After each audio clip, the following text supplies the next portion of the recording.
Welcome to another episode of Covered with the Utah FOP. I'm your host, Brett Rawson, here with my buddies, Kevin and Brent. We got Spencer here with the Pod Mill, and Travis is hanging out in the back, as usual. How you guys doing? Oh, we're here. Yeah, it's been a rough couple of weeks, hasn't it? Yeah.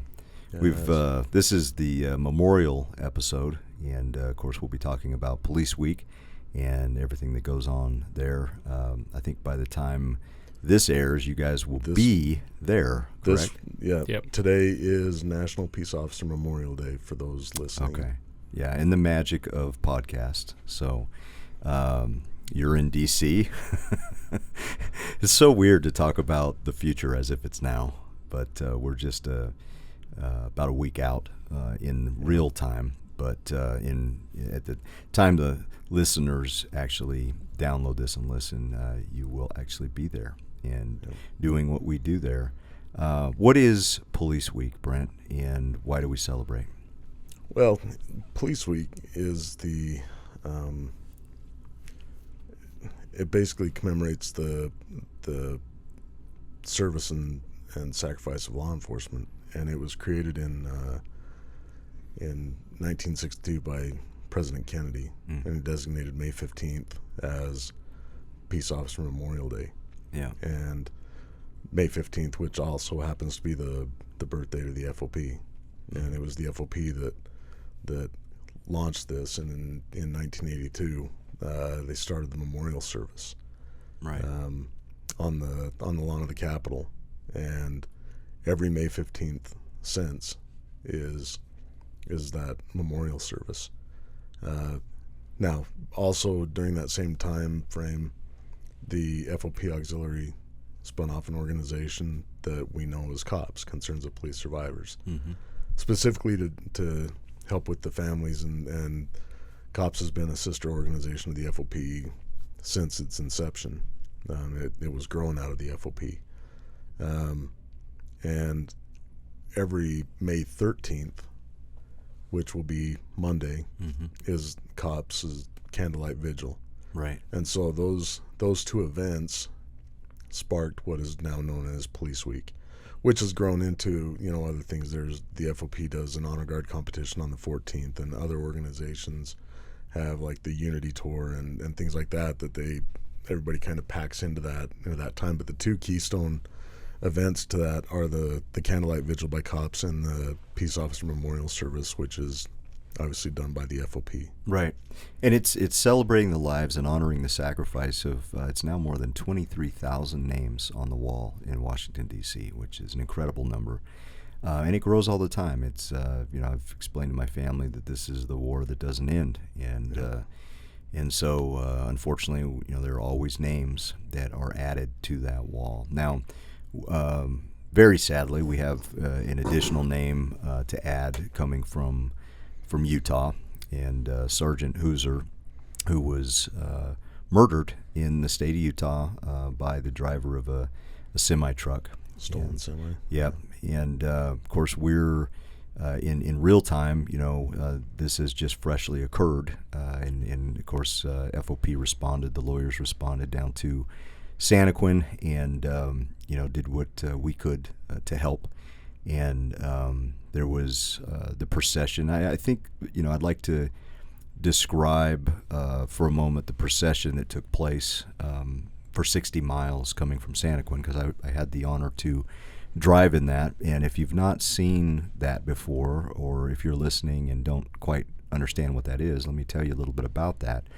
When the deceased officer is ultimately moved to the medical examiner's office, which in the state of Utah, there's only one. There's one office. It's in a place called Taylorsville, Utah. There is typically a call for available units to come and line up on the freeway, and Highway Patrol does a good job of blocking the exits, and we line up. Usually there is a motorcade of motorcycles at the front. I think I counted 10 or 12 of the motors officers at the front, and then behind that are patrol cars. Eventually the ambulance that is transporting the decedent, and then as many units, like I said, as have the ability to get down there and drive. And so I was in the middle of that driving. I couldn't tell from my vantage point, but I was told that about 7 miles worth of patrol cars were en route to Taylorsville from Santaquin. During those 60 miles, what I saw were every mile, typically, of course, there's an overpass, a bridge. Those bridges were filled with firefighters who had, in many cases, driven their trucks on top of the bridge and draped American flags and stood at attention, usually saluting, with hundreds of civilians around them doing the same. And it was bridge after bridge after bridge all the way back to Salt Lake County. Every exit was blocked by law enforcement and the local municipalities that were standing by, also saluting, with people getting out of their cars who were awaiting to get onto the freeway once the procession passed. And those civilians, in many cases, had their hands to their chests, to their over their hearts, in honor of the fallen. That's what I witnessed all the way back to Salt Lake. So hearts go out to the Hooser family and everybody that knew Bill. And anyway, sad time for Utah law enforcement, but this is why the memorial exists. This is why we do what we do. I've had the privilege of going back to D.C. many times and witnessing the ceremonies there. In fact, we also have a ceremony that occurs every year in Utah, the Utah Law Enforcement Memorial, which we attended together here recently. And there were 2 names that were applied to the wall here, which I understand will also make their way to Washington. Isn't that right? Well, Trent Halliday from Provo, he was added a couple of years ago. Mm-hmm. That was a big push that we've been trying for 10 years. And talk about the circumstances there. Why was it why was it difficult to do that? Well, Trent died of cancer, and it was from a meth lab exposure. Right.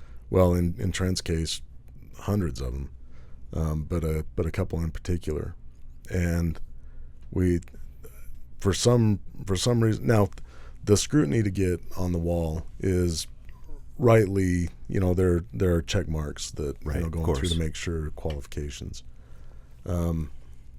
It has to be a line of duty death. It has to be a line of duty death. And one of the first obstacles in Trent's case was the Provo chief at the time wouldn't sign the paperwork that it was a line of duty death, which is the first hurdle. Right. He was worried about the department facing liability Sure. for not giving protective equipment, and so he just went with the narrative of, well, there's no way to tell, that it was line of duty. Yeah. And so ridiculous, but ridiculous. I get it. And it was, and I'll say it. I mean, it was the coward's way out. Right. He didn't, and he was an out-of-stater. Mm-hmm. He didn't either know or didn't care about the environment of what working meth labs in Utah was like. Mm-hmm. And then when Chief Ferguson became the chief, he and Trent were on the task force together, and Rich had been on just as many meth labs. I mean, those Utah County Major Crimes guys, they were doing more labs than DEA was. Right.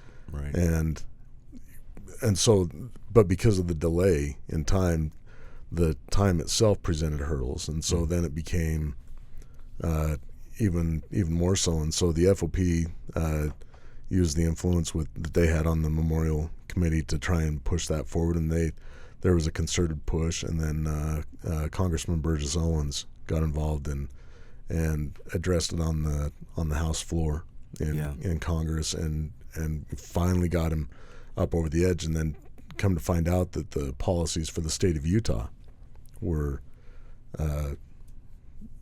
didn't have that allowance. So the Utah Law Enforcement Memorial Committee, they undertook action to change the rules on their end to allow guys like Trent, and there are others that need, Jose Argueta.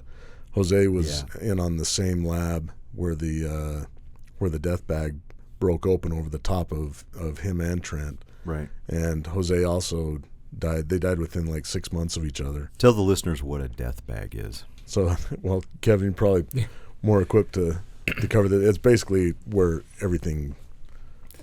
So it's a bag that your concoction exhausts into. When you go through the Clan Lab certification, that's the most dangerous portion because that's where all the toxic chemicals vent into, and so a lot of the time they'll have kitty litter or whatever to kind of absorb that, but if there's still vapor in there, it opens up, and then you're ingesting that, and it's one of the more dangerous parts. Nasty. Outside of the explosions and that sort of thing. So yeah.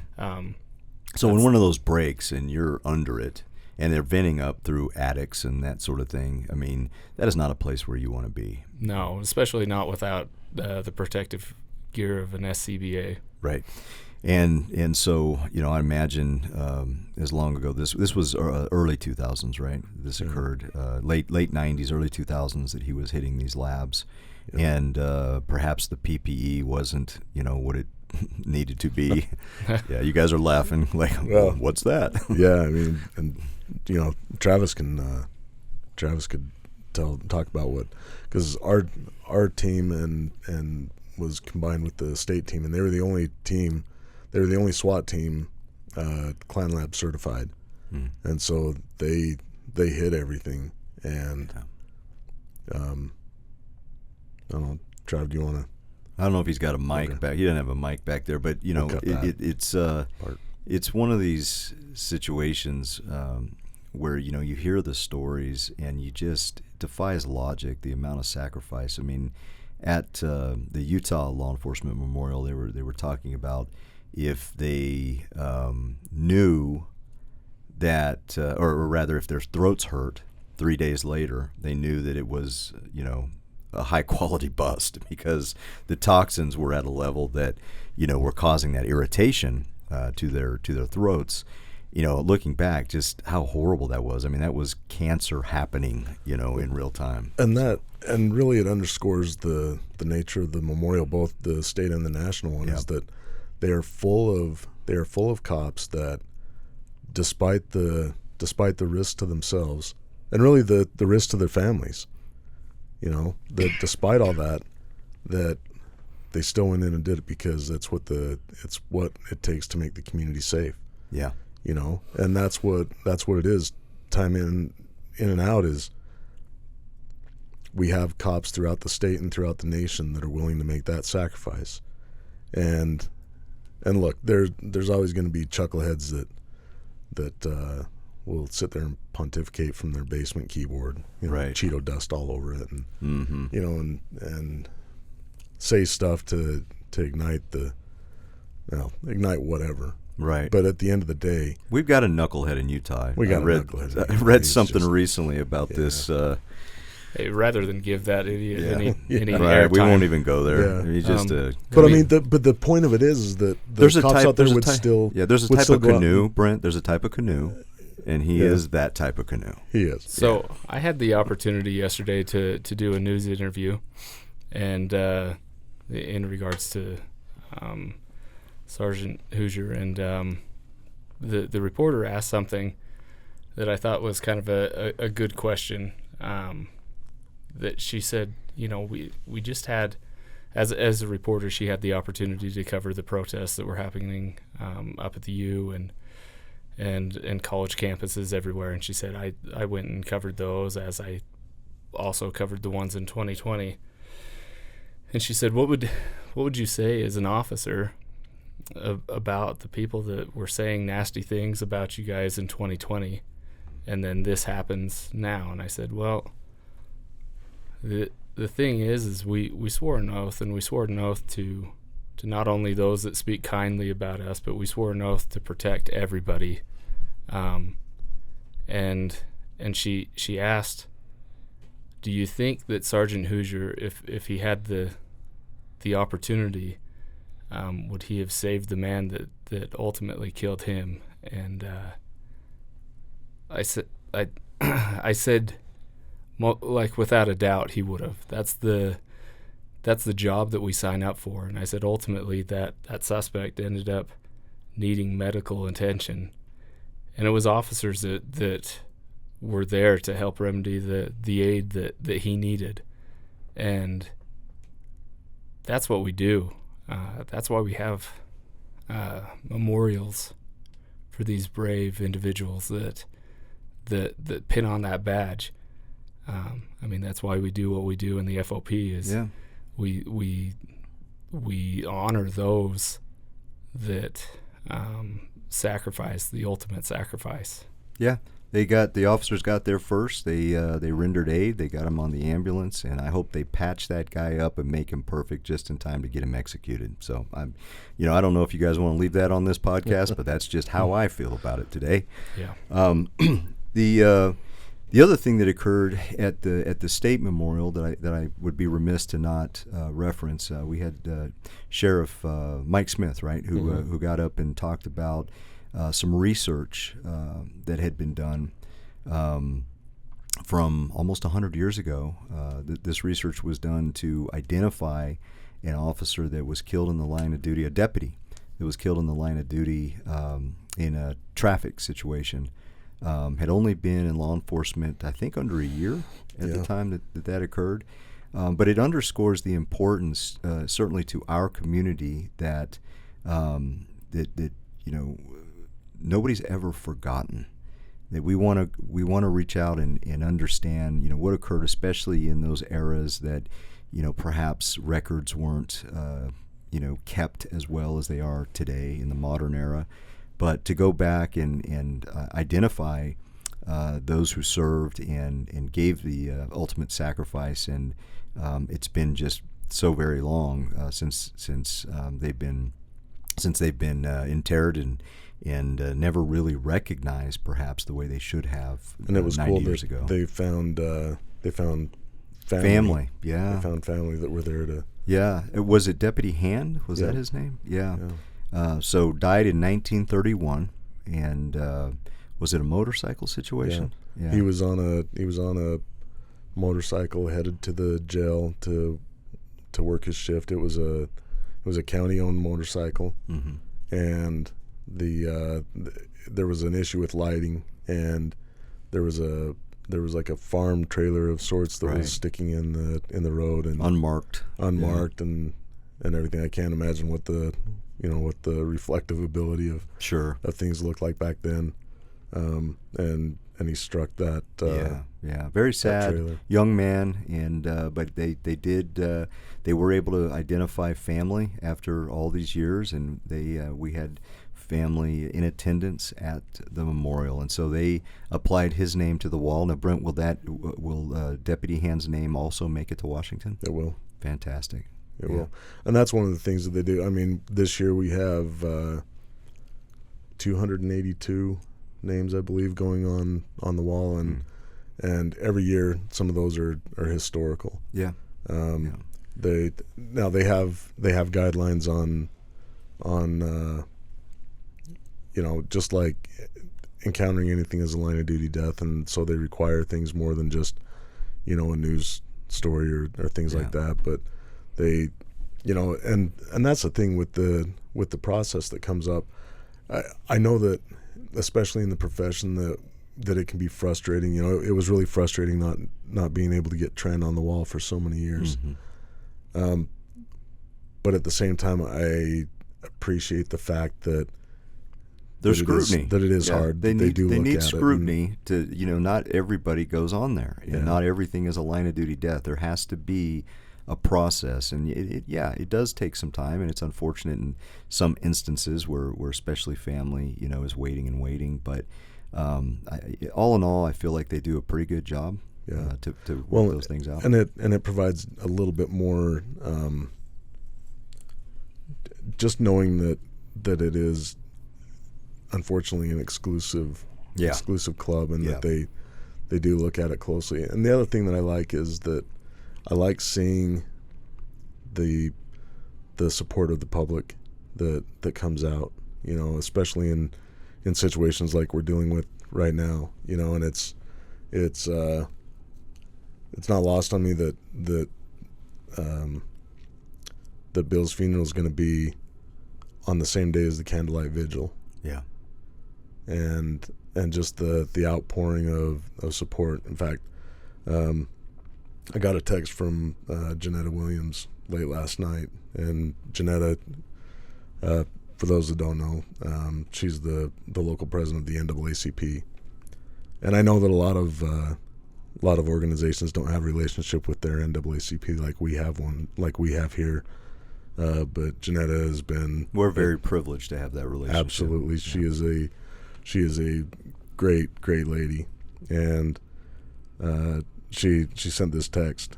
Thinking about you in law enforcement, my heart hurt when I heard the news yesterday morning. And the thing I love about Janetta is that it's genuine, and she means every word. And she said, "I'm sending prayers for you, the family, and law enforcement family." And it's things like this, and messages like this have come from all aspects of the political realm, and it reinforces why doing this job is worth it. Yeah. Yeah. There are a lot to these incidents that I think everyone listening can relate to at some point. I mean, I think everybody remembers their first funeral. My first one was actually okay, edit this if I get it wrong. Michael Dunham, Salt Lake City guy. Is that sounds right? So we'll just have it as my first one was Salt Lake City officer that was struck in that hit and run. Yeah, that was my first funeral, but it was different when Ron was shot and killed. Yeah, West Jordan police officer. November 18th of 2002. Yeah, and I remember that day so well, unfortunately. And as we've gone on, unfortunately, a couple of dozen of these since then, there's a lot that we've learned over the years that we're able to turn and convey to others. Right.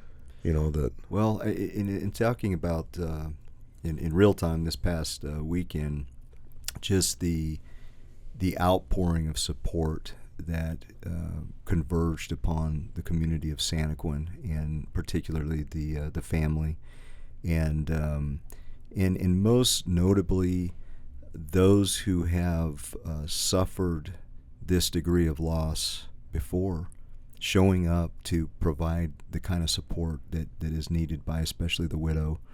I'm almost speechless about what I experienced there, and seeing the people come around to try to help, and it's all we can do. It's the best we could do. Well, with that, I would be remiss if I didn't mention the response of the Weber Lodge coming down and the sacrifice that they've provided.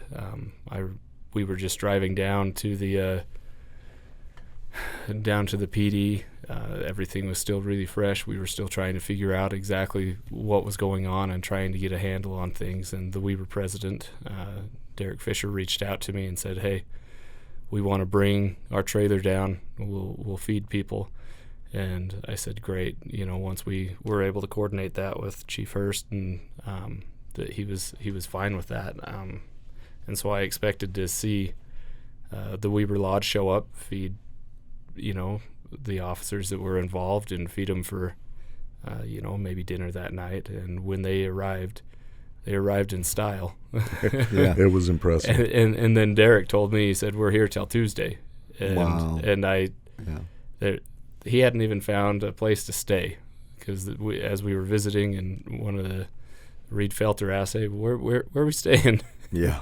Derek said, "I don't know. I haven't figured that out," and pulled out his phone and started looking for hotels. So without thought of even for themselves, they rolled out and said, "We'll figure it out, but this is the most important thing for us to do is take care of everybody." And so, and it's been huge for them down there. huge. Right? I mean, they filled a hole that, a lot of times we don't think of that. In fact, we were down over at the PD. We were down in the basement with a bunch of the chiefs from the area, and looking at the plan and everything, and looking for holes. It's like, okay, what are we not covering? And so we're looking at this whole spreadsheet up on the projector, and that was a hole that we didn't realize that we had until Weber showed up and filled it, and then we were like, oh, we got to feed people. Yeah.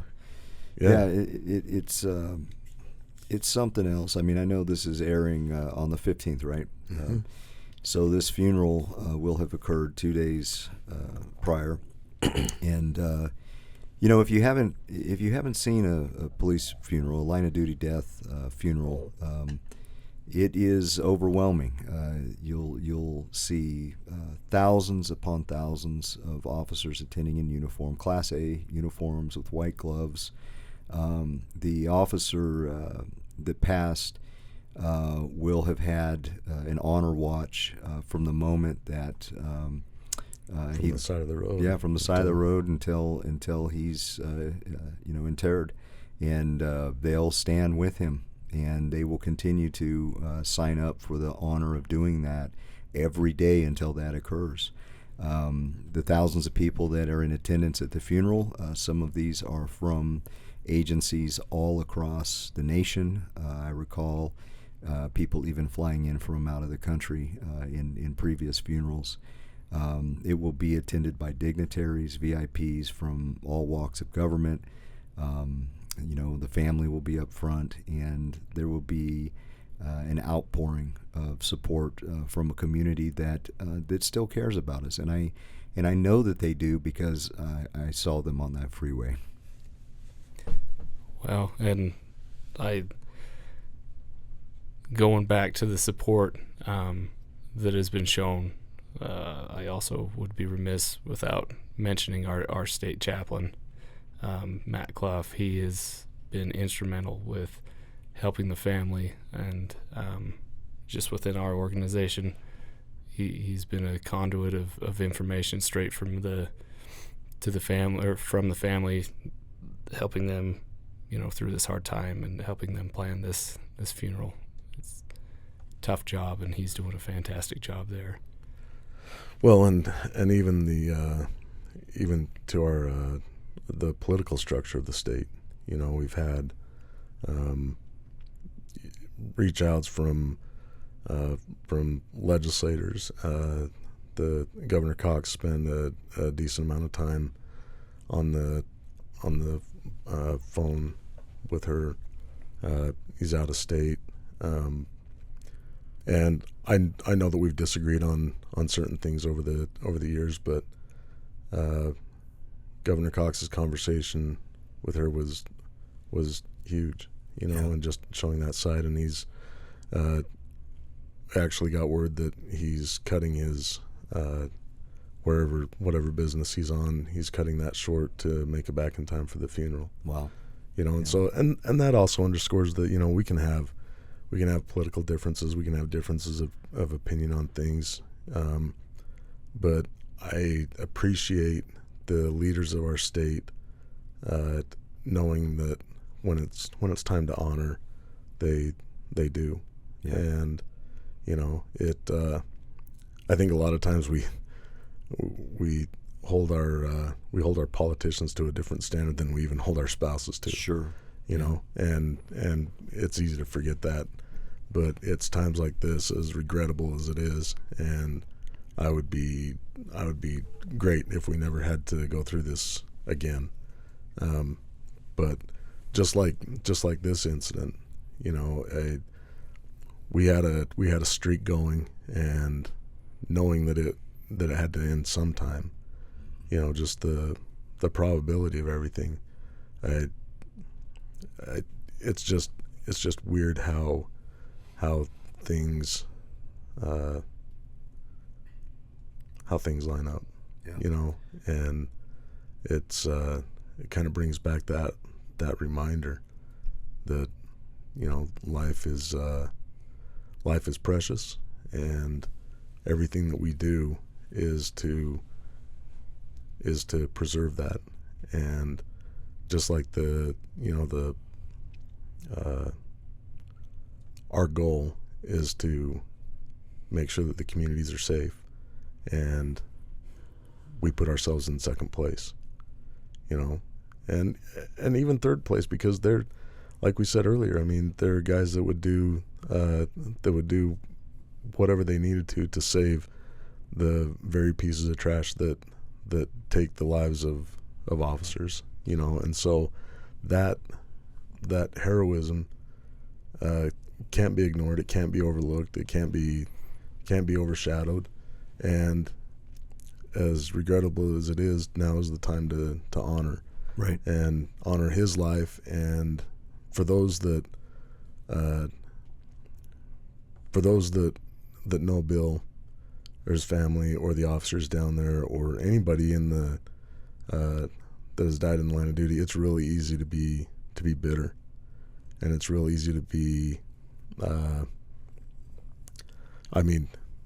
any emotion that you run through, and that's okay. But one of the things that I found myself telling every time we've responded on these is, what would, for example, with the guys down in Santaquin, what would Bill want this to mean to you? How would he want you to process this? How would he want you to go about your day? How would he want you to go about your career?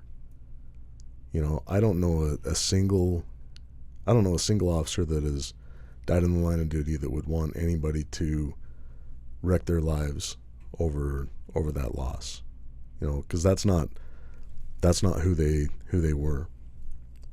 And sometimes thinking about that and keeping that in the forefront, they'd want us to laugh again. They'd want us to joke around. They'd want us to horseplay. They'd want us to take care of business when business needs taken care of. They'd want their family taken care of and looked out for. And we have to keep that in mind, not just for the fresh loss, but for all those that have come before. It reminds me of the play Our Town, which is, it's over 100 years old, and lots of high schools put that play on, and I recall mine doing the same. There's a portion of that where it's the groundskeeper at the cemetery, and he's standing there and he's talking to the audience, and he's saying that nobody ever dies as long as they're remembered. And that's the purpose of this memorial and this Memorial Week, that we remember them and the lives, the things that they stood for, the sacrifice that they made.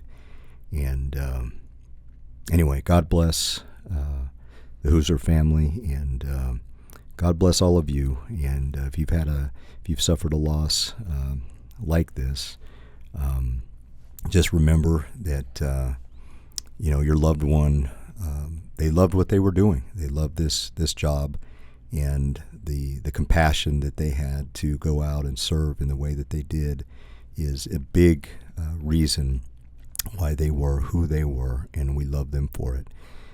Anyway, I think that's a good place to wrap it up, and we appreciate you tuning in. This was an emotional episode, rightly so. But again, we'll tell you, as we always do, that we know what you're doing out there. We care about you. We're glad that you're tuning in, and we want you to be safe. Take care.